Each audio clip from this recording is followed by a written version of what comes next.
শুভেন্দু কে? শুভেন্দু না রাজ্য সরকারের কেউ না কেন্দ্রীয় সরকারের কেউ। ও একটা লুম্পেন, নাচানাচি করে এখানে সাম্প্রদায়িক সম্প্রীতি নষ্ট করবে, জয় শ্রীরাম ধ্বনি দিয়ে উত্তেজনা করবে।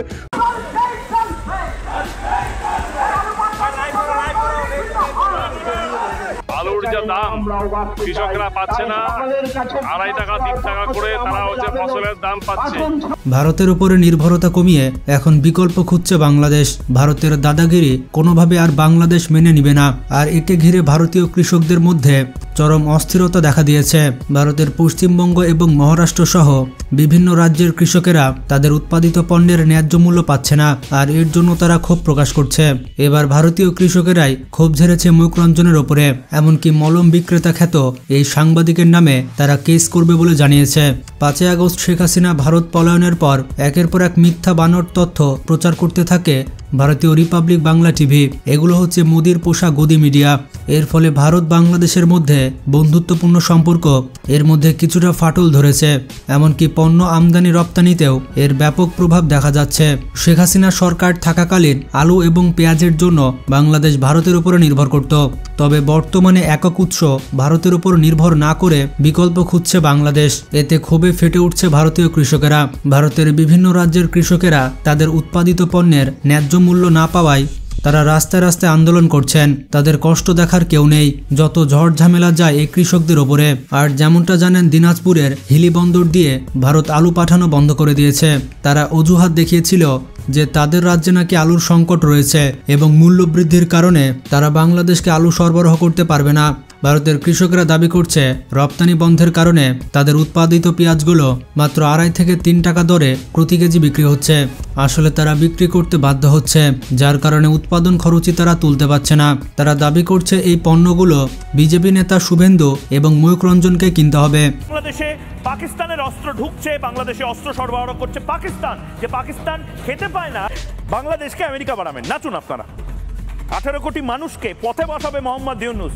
কারণ শুভেন্দু তার বক্তব্যে বলেছে সে রাফেল যুদ্ধবিমান উড়িয়ে বাংলাদেশকে ধ্বংস করে দিবে। এই শুভেন্দু অধিকারীর কারণে এসব কিছু হয়েছে।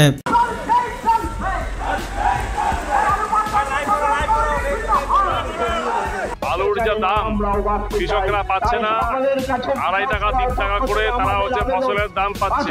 ফলে কৃষকের আত্মহত্যা ইতিমধ্যেই শুরু হয়ে গেছে সারা বিভিন্ন জেলাগুলোতে। মোদির চামড়া তুলে নেব আমরা, মোদির চামড়া তুলে নেব আমরা, মোদির চামড়া তুলে নেব। বন্ধুরা কি আর বলবো, 3 বাটি গরুর মাংস খেয়েও এই ব্যাটার বুদ্ধি এখনো বাড়েনি। নিজের দেশের খেটে খাওয়া মানুষদের হাতে এই শুভেন্দু বাঁশ ধরিয়ে দিয়েছে। এদের মতো রাজনৈতিক নেতাদের জন্যই গরিব মানুষেরা না খেয়ে মরে। আর এই গাড়ি আজকে 15 দিন গাড়ি থাকায় বহু ক্ষতি হচ্ছে। প্রচুর টাকা লস। এক গাড়িতে পেঁয়াজের দামই প্রায় 10 থেকে 12 লক্ষ টাকা। যে কটা গাড়ি এসছে সেই কটা গাড়ি অন্তত বর্ডারে যাতে যাওয়ার পারমিশন দেয়, তাতে আমাদের সবার উপকার হয়। ওটা পিস অফ শিট, ওটা আবার দেশ নাকি? আমাদের ভারতবর্ষের লোকেরা একসাথে দাঁড়িয়ে পেচ্ছাপ করে দিল, ও মানচিত্র থেকে ভেসে বেরিয়ে চলে যাবে। ওটাকে আবার দেশ বলি? বাপ বাপই থাকে। দেখুন এই ব্যক্তি শুভেন্দু সম্পর্কে কি বলছে। সে শুধুমাত্র ভোট পাওয়ার জন্য এসব কিছু করছে। শুভেন্দু কে?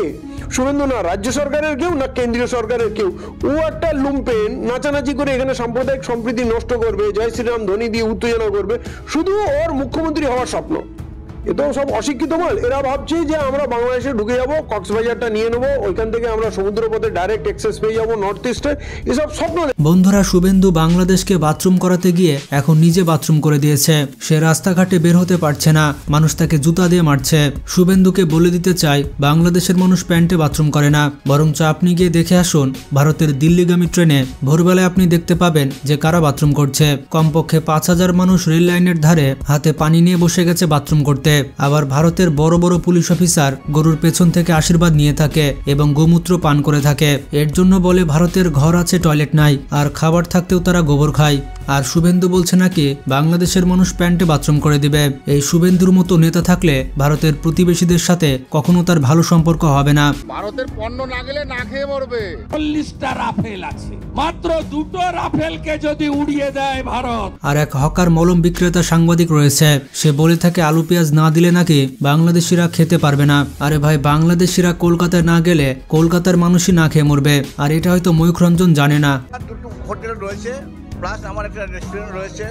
মানে মোটামুটি আমি কি বলবো, মানে কয়েক লক্ষ টাকা আমরা এখন বর্তমানে আমি লুজি মতন আমার সহপাঠীরা যারা আছে তারাও ডুবতে বসেছে। আপনারা ইন্ডিয়াতে আসুন, আপনারা কলকাতাতে আসুন, আপনাদের জন্য কলকাতা সেফ জায়গা। আর জানবেই বা কি করে, সে তো গোবর আর গোমূত্র পান করে। আসলে ময়ূখ রঞ্জনের কাছে ঘেউ ঘেউ ছাড়া কি আশা করা যায়? তার মাথার মধ্যে তো বুদ্ধি নেই, মাথার মধ্যে গোবর দিয়ে ভরা। তবে এবার ভারতকে আর ছাড় দিচ্ছে না বাংলাদেশ। বাংলাদেশের উপর আর দাদাগিরি চলবে না। এই শুভেন্দু আমাদের রাফাল যুদ্ধ বিমানের ভয় দেখায়, কিন্তু শুভেন্দু জানে না আমরা কাউকে ভয় পাই না। আমরা যুদ্ধ করে দেশ স্বাধীন করেছি। বাংলাদেশের মানুষ চাইলে কলকাতাতে কৃত্রিম অভাব সৃষ্টি করতে পারে, আর অলরেডি কিছুটা করেছে। যে রেস্টুরেন্টগুলোতে একেবারে উপচে পড়তো বাংলাদেশি পর্যটকদের ভিড়, সেই রেস্টুরেন্টগুলোতেও এরকম খা খা করছে। এই অঞ্চলটা বাংলাদেশি দ্বারা পরিচালিত, এটা মিনি বাংলাদেশ বলা হয়, কারণ এই নিউ মার্কেট থেকে আরম্ভ করে পার্ক স্ট্রিট পর্যন্ত পুরো এই অঞ্চলটা বাংলাদেশি দ্বারা পরিচালিত হয়। এখানে লোকাল কোনো কাস্টমার এখানে আসে না। যেখানে ডেলি 5,000 মানে টুরিস্ট আসতেন বাংলাদেশি, সেখানে এখন 500 লোক আসে। ভারত কিছুদিন আগে তাদের বাঁধ খুলে দিয়ে বাংলাদেশের অনেক ফসল নষ্ট করে দিয়েছে। তাই বাংলাদেশের মানুষ এখন ভারত বয়কটের ডাক দিয়েছে। শুধুমাত্র মুখে নয়, বাস্তবে করে দেখিয়ে দিতে হবে ভারতকে। বাংলাদেশের মানুষ এখন দেখিয়ে দিচ্ছে যে ভারতের পণ্য ছাড়া বাংলাদেশের মানুষ খুব আরাম আনন্দে থাকতে পারে। কারণ আপনারা দেখতে পাচ্ছেন পাকিস্তান জাহাজের পর জাহাজ পেঁয়াজ আলু চিনি পাঠাচ্ছে। যারা দেশকে ভালোবাসেন তারা অবশ্যই ভিডিওটিতে একটি লাইক দিবেন আর চ্যানেলটি সাবস্ক্রাইব করবেন, কারণ প্রতিনিয়ত গুরুত্বপূর্ণ খবর আপনাদের কাছে আমরা নিয়ে আসি। আজকে পর্যন্তই। নিজে ভালো থাকবেন, অপরকে ভালো রাখবেন। Take care.